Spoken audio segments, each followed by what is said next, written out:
بسم الله الرحمن الرحيم.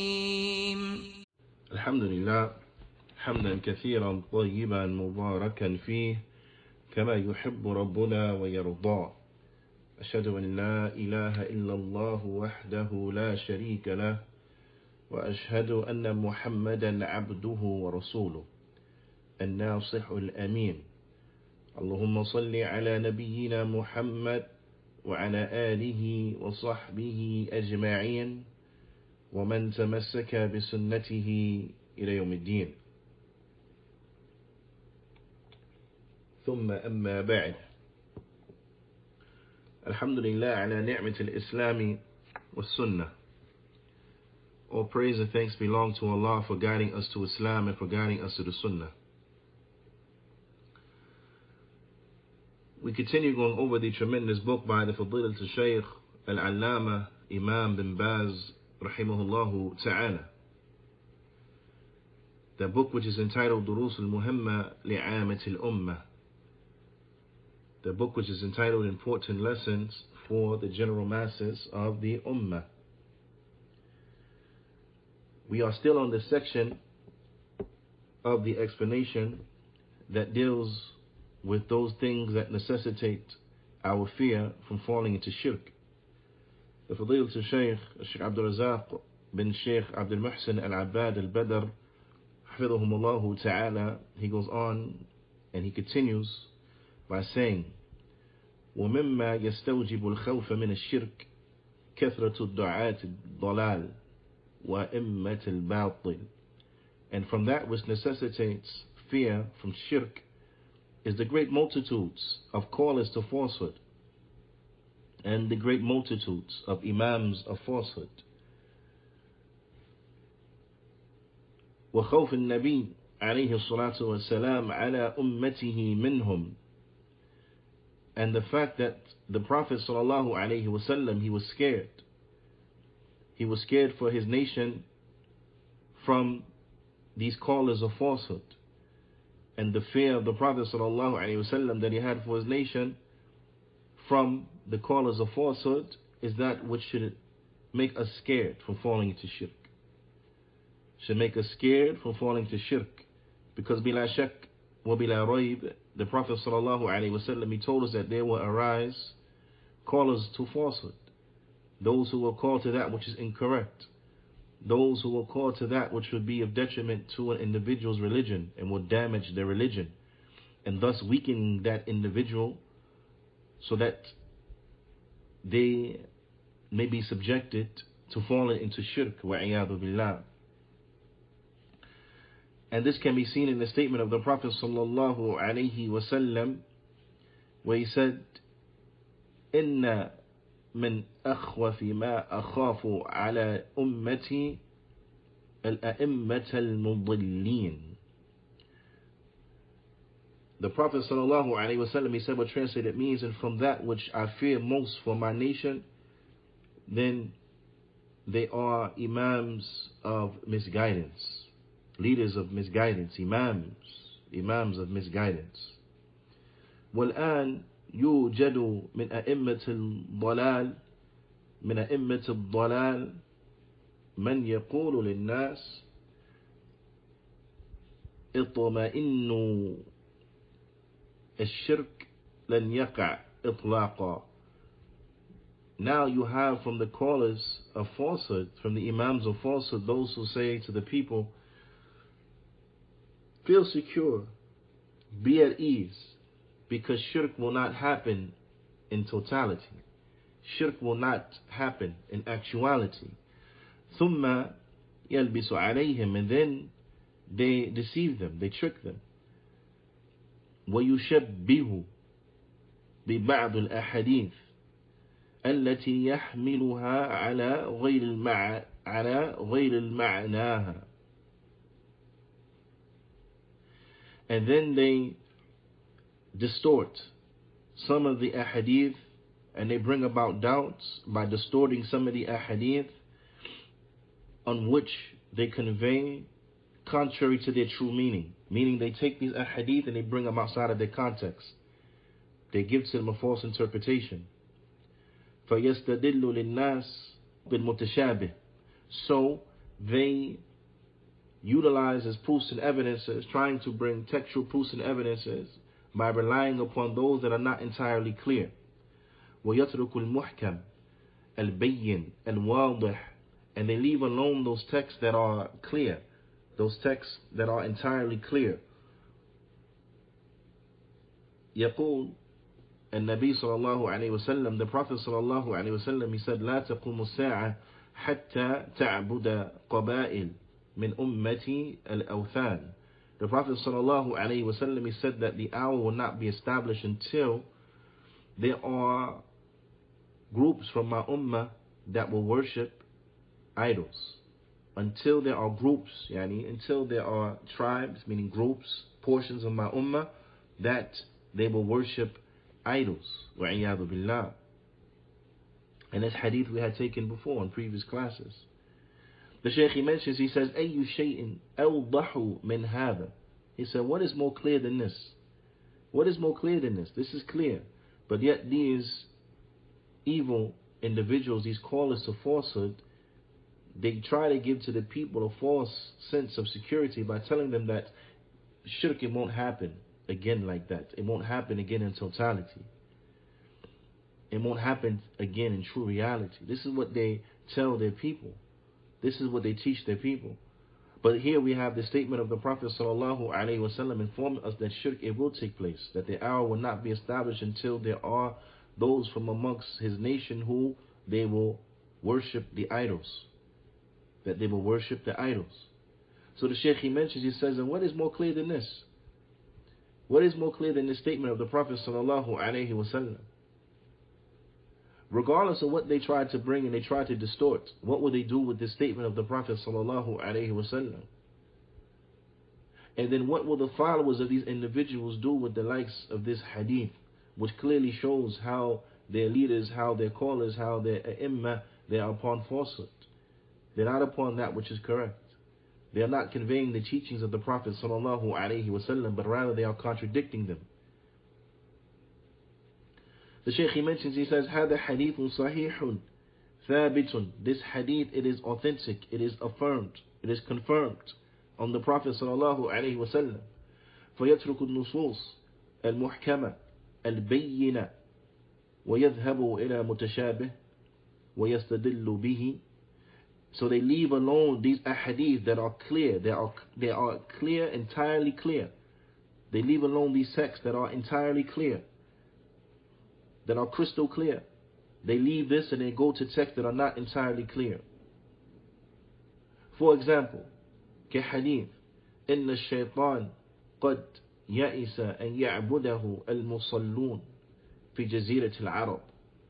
Like the statement of the Prophet ﷺ that verily the shaitan, he has given up hope that those who pray will worship him in the Arabian Peninsula. Na'am. Again, remember, these individuals, they twist the meaning of the hadith to bring them outside of their proper context. So they try to utilize this hadith to say that there will never be shirk inside the Arabian Peninsula. وَعِيَاذُ بِاللَّهِ. فَيَقُولُ النَّاسِ. So they say, فَيَقُولُ لِلنَّاسِ الْجَزِيرَةِ لَنْ يَكُونَ فِيهَا شِرْكٌ إِطْلَاقًا. They say, so therefore inside of the Arabian Peninsula, there will not come about shirk in its totality.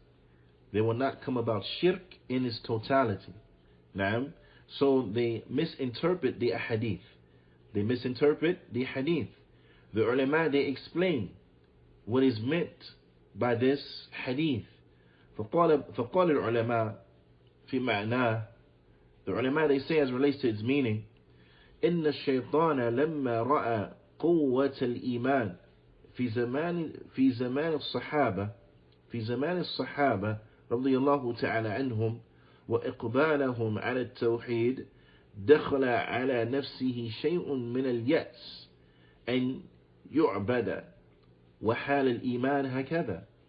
Is that when the shaitan saw the Sahaba, when he looked at the Iman in the time of the Sahaba, and how the Sahaba, they were turning to Tawheed, then they enter upon shaitan something from giving up hope and feeling despair, they enter upon him something from despair that he will be worshipped while the level of Iman was like this.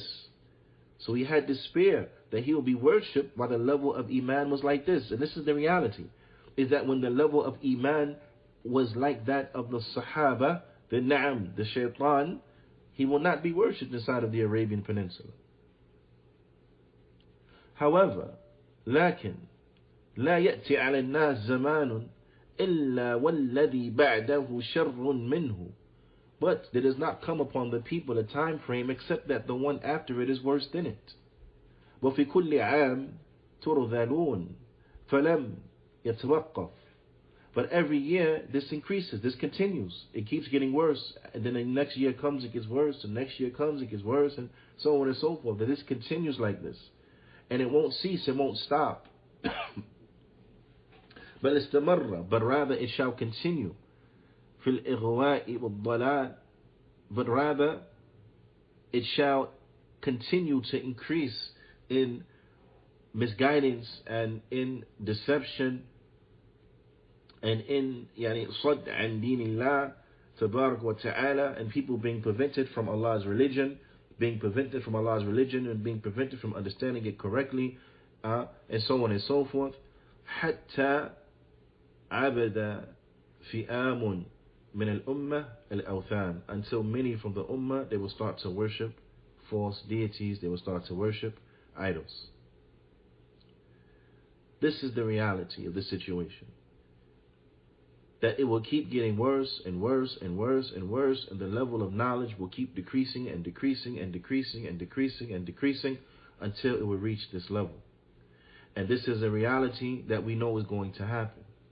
So they take a hadith that was meant in speaking about a specific time frame, and then they try to make it general, as if that this shall be the state lasting upon the earth, and therefore human beings will have to be scared of shirk.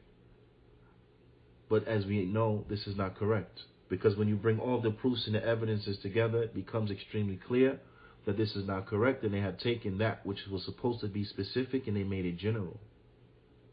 They have taken that which was speaking about a specific time frame, a specific condition and situation, and they have made it general across the board.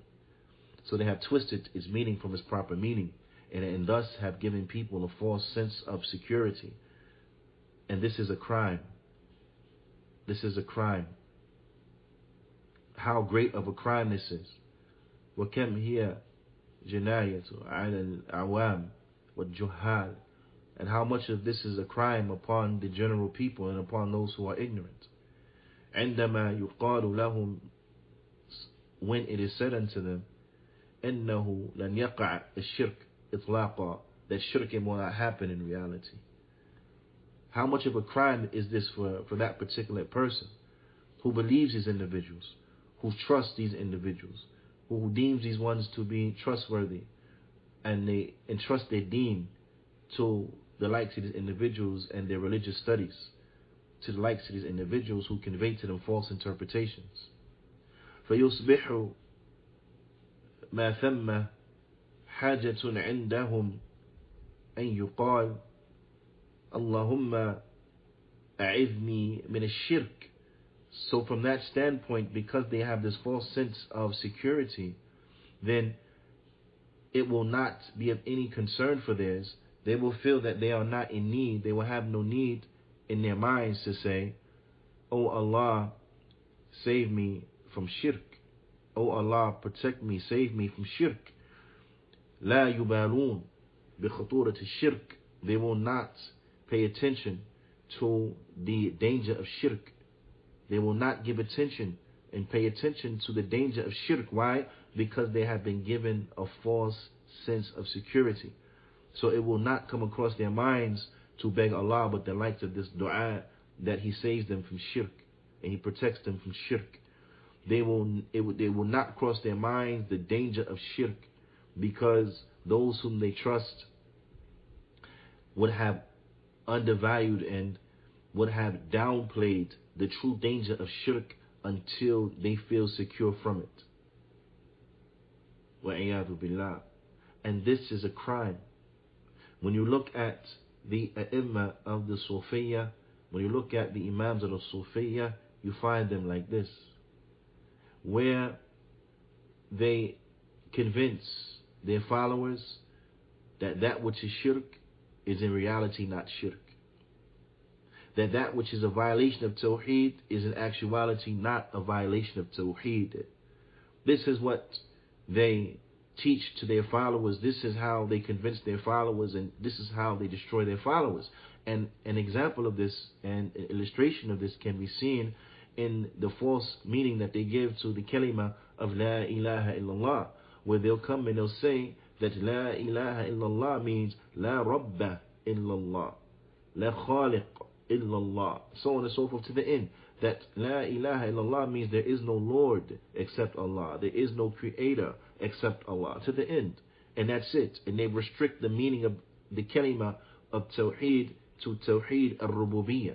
Whereas we know that what is intended by the kalima of Tawheed is the establishment of all of the aspects and categories of Tawheed.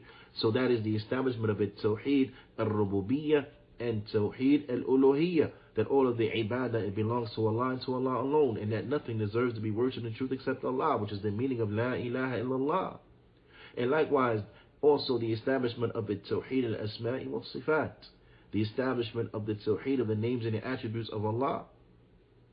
All of this has to be established when one truly understands the meaning of La ilaha illallah. And it requires that we establish all, not just one from the three categories, but all of the three categories. So they come and they give this false interpretation, and this is an illustration of how they teach their followers that which is in reality a violation of Tawheed, they teach their followers that is not a violation of Tawheed. That which is really from shirk, they teach their followers that no, it is not from shirk.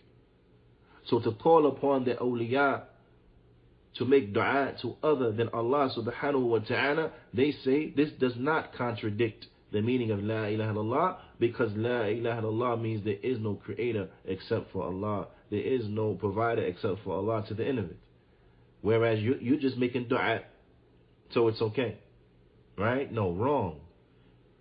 Because La ilaha illallah, naam, it means that there is no creator except Allah, and that there is no sustainer except Allah. All of this enters into the meaning of La ilaha illallah. Because if you understand that correctly, then you will understand La ma'buda bihaqqin illallah, that none has the right to be worshipped in truth except Allah. That none has the right to be worshipped in truth except Allah. This is the meaning of La ilaha illallah, because the one who understands that, and the one who says that, and the one who believes that, and the one who truly understands what is meant by it and what it points to, then they will understand this is because Allah subhanahu wa ta'ala, He is the creator. Allah subhanahu wa ta'ala, He is the sustainer. Allah subhanahu wa ta'ala, He is the one who owns the dominions of the heavens and the earth. That Allah subhanahu wa ta'ala, He is the one who has created everything by Himself. So therefore He deserves to be worshipped, what? Alone, by Himself, without partners. They will understand the true meaning.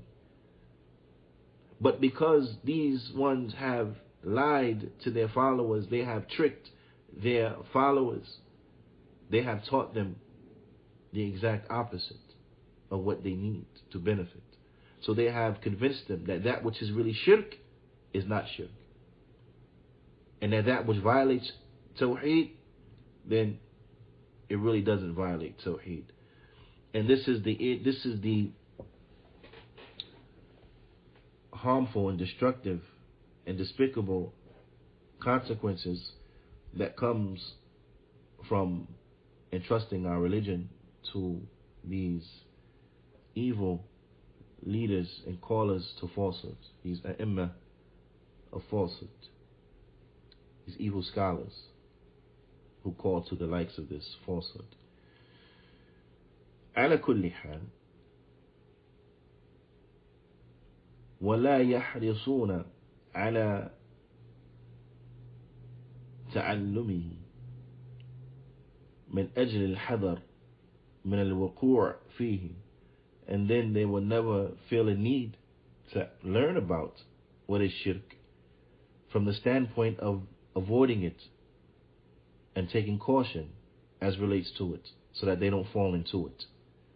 فتجد الشرك يدخل على هؤلاء دخولا عريضا في أعمالهم وأقوالهم وتصرفاتهم. And you see that shirk enters upon these unsuspected individuals in a tremendous manner. So you'll see it inside of their actions, you'll see it inside of their statements, and you'll see it inside of their interactions. وهم لا يزالون يظنون أن الشرك لا يقع. All the while they are still believing that shirk, it won't take place. They can't fall into it. Shirk is not really going to happen and be manifest. مع أنهم قد تلوثوا به. Even though they themselves are mixing with it, even though they themselves are enveloped in it, even though they themselves are immersed in it. They believe, no, it's not going to happen while they themselves are immersed in it and doing it. وَعِيَاذُ بِاللَّهِ. And this is because they have been miseducated. They have been miseducated. وَهَذَا مِمَّا يُبَيِّنُ خُطُورَةَ أَئِمَّةِ الضَّلَالِ عَلَى النَّاسِ. And this is from that which will highlight and should illustrate to an individual the danger of the evil imams upon the people, of the imams of falsehood, the evil of them, and how dangerous they are, these imams of falsehood, those who call the people to that which is wrong.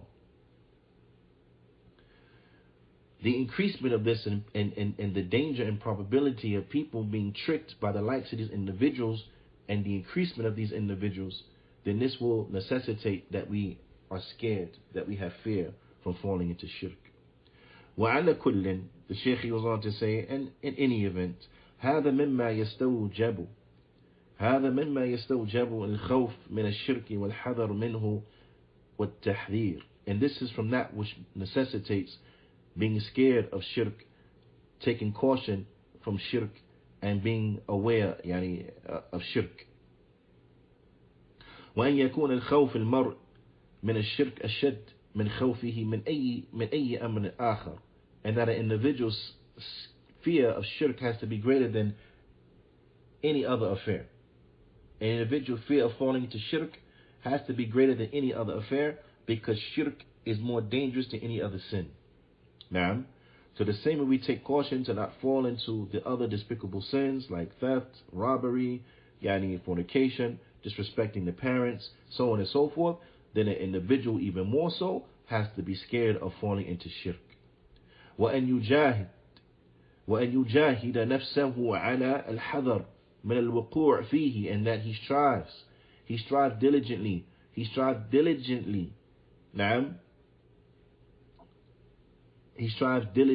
in taking caution from falling into shirk.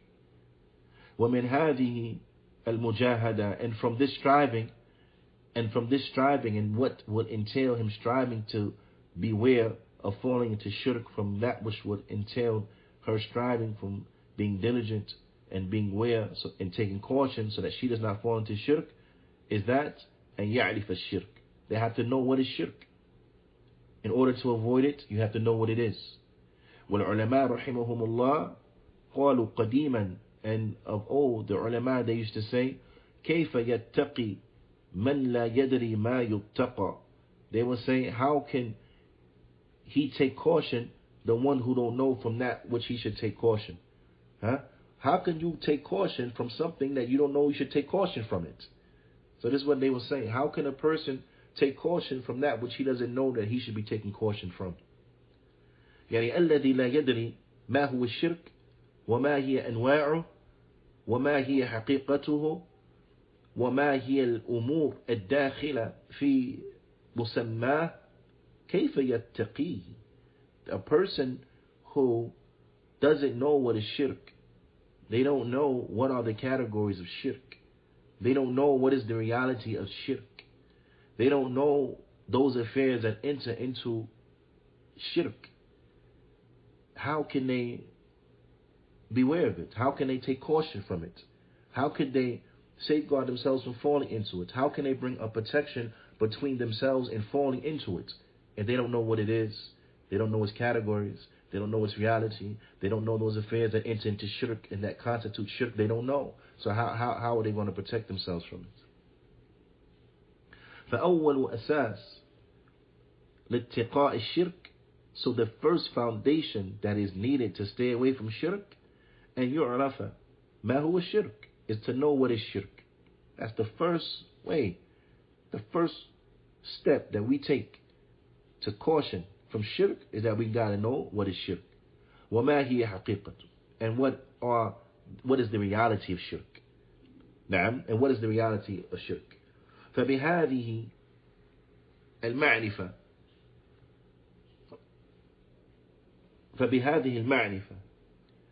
التي يقصد منها الاتقاء والحذر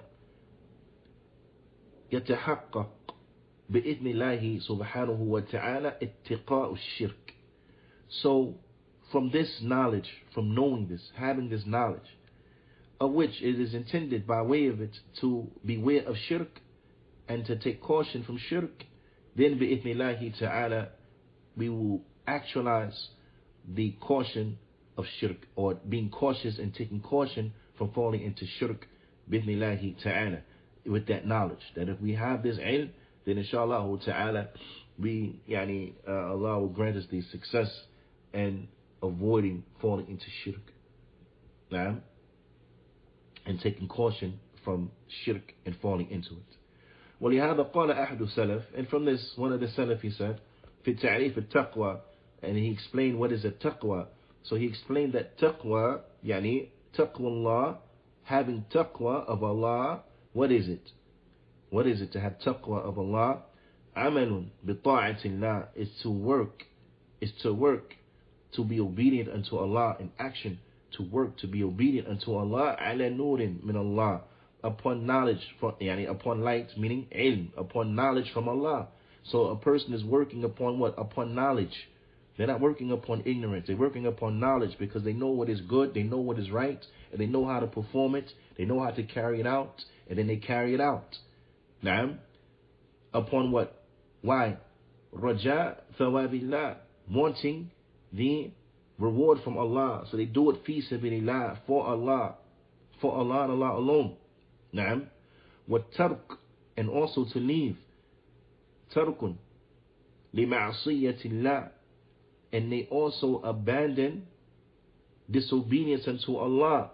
كذلك على نور من الله, likewise upon knowledge from Allah. So they leave off the evil because they know what it is. So they intentionally leave off the evil. They don't avoid the evil haphazardly just because they just happen to avoid it. No, but they avoid the evil intentionally. They intentionally avoid it because they're able to identify it, because they know what it is. So in addition to knowing what to do, they also know what not to do, and thus they stay away from it. So they have a knowledge of what is wrong so that they can avoid it. نعم. وأعظم معاصي الله الشرك, and the greatest sin is shirk. نعم. The greatest disobedience of Allah, then it is shirk. It is shirk. It is to do shirk. نعم. So this necessitates that an individual, they know what shirk is, so they stay away from it. Naam. Why? خِيفَةَ عَذَابِ اللَّهِ, because they scared of Allah's punishment. Out of fear of Allah's punishment. So they stay away from the shirk. Because the shirk, it will get a person punished by Allah forever. They'll be punished forever. Naam. The mushrik will be in the hellfire forever. وَعِيَاذُ بِاللَّهِ. The mushrik, all of their deeds are null and void. They don't count. وَعِيَاذُ بِاللَّهِ. The mushrik, it will not be forgiven. وَعِيَاذُ بِاللَّهِ. So this is the worst. This is the worst disobedience to Allah, is shirk. So it is incumbent that if we truly are going to have taqwa, that we have taqwa like this, based upon ilm of what to do, and we do it seeking Allah's reward, based upon ilm of what to stay away from, and we stay away from it out of fear of Allah's punishment. فلا بد أن يكون الإنسان على معرفة بالشرك. So it is a must that an individual, they be upon knowledge of what is shirk. معرفة بحقيقته, they have to know what it is. ومعرفة بخطورته, and they have to know how dangerous it is. ومعرفة بعقوبته, and they have to know what a person will get if they fall into it, how a person will be punished for the shirk. ومعرفة معرفة يقصد منها أن يحذر منه, they have to have a knowledge that they intend by it so that they can stay away from shirk. They can stay away from the shirk. وأن يحذر غيره من الوقوع فيه, and they have to warn other than them from falling into it. حتى أبناءه, until his children. Until his children, they have to warn them from falling into shirk. So not just he fears for himself, but he also fears for his loved ones, he fears for his children, he fears for others. So he warns others. نعم. فحذره. نعم. And we see this where كما في وصية لقمان, as it comes inside of the advice of Luqman which he gave to his son. He started that advice, and I want you to listen to this now. He started that advice by saying, وَإِذْ قَالَ لُقْمَانَ لِبْنِهِ وَهُوَ يَعِظُهُ, and when Luqman said to his son, and he was admonishing him, نعم, وَيَعِظُهُ يَا بُنَيَّ لَا تُشْرِكْ بِاللَّهِ إِنَّ الشِّرْكَ لَظُلْمٌ عَظِيمٌ. And when he said to his son, and he was admonishing him, meaning he was giving him a strong word, a strong advice, نعم, a strong advice. And he said, "O my son, O my beloved little child, O my young son, نعم, O my son, do not make shirk with Allah. Verily, shirk is the greatest zulm, is the greatest oppression, the greatest misappropriation, the greatest what? Sin. Now, the greatest sin. فَحَذَّرَهُ مِنَ الشِّرْكِ. So he warned him from shirk when he said, لَا تُشْرِكْ بِاللَّهِ, do not make shirk with Allah. He warned him from falling into shirk and from committing shirk. وَبَيَّنَ لَهُ فِي الْوَقْتِ نَفْسِهِ خُطُورَتَهُ. And at the same time, he warned him from the danger of it, or he made it clear unto him, he explained to him the danger of shirk. At the same time warning him from shirk, he explained to him the danger of shirk. And that is in his statement, as Allah Ta'ala informs us in his noble book, إِنَّ الشِّرْكَ لَظُلْمٌ عَظِيمٌ, that verily shirk is the greatest misappropriation, is the greatest oppression. Meaning what? Shirk is the greatest sin. Shirk is the greatest sin. Naam. وَأَنَّهُ أَظْلَمُ الظُّلْمِ, and that it is the worst of oppression, the most oppressive of oppressions. وَأَشْنَعُ, and the most despicable and heinous. وَأَشَدُّهُ عَلَى الْإِطْلَاقِ, and it is the worst hands down. And it is the worst of it hands down. Now, the Shaykh, he goes on to say, وَمِنْ هَذَا الْمُنْطَلِقِ أخذ الشيخ رحمه الله تعالى هنا يبين ما يتعلق بحقيقة الشرك وأنواعه. He said, and from this standpoint, the Shaykh, meaning Shaykh bin Baz rahimahullah ta'ala, he goes on to explain that which is connected to the reality of shirk and of its categories. And that is, as he goes on to say, قال رحمه الله تعالى الشرك الأكبر يوجب حبوط العمل, that shirk al-akbar, that major shirk, it necessitates the invalidation of actions, and that actions are null and void, and they don't count, and they will not be accepted. Bithnillahi ta'ala, we'll stop at this point and save that discussion for the next class. فنكتفي بهذا القدر، وصلى الله وسلم على نبينا محمد وعلى آله وصحبه أجمعين، وجزاكم الله خيرا.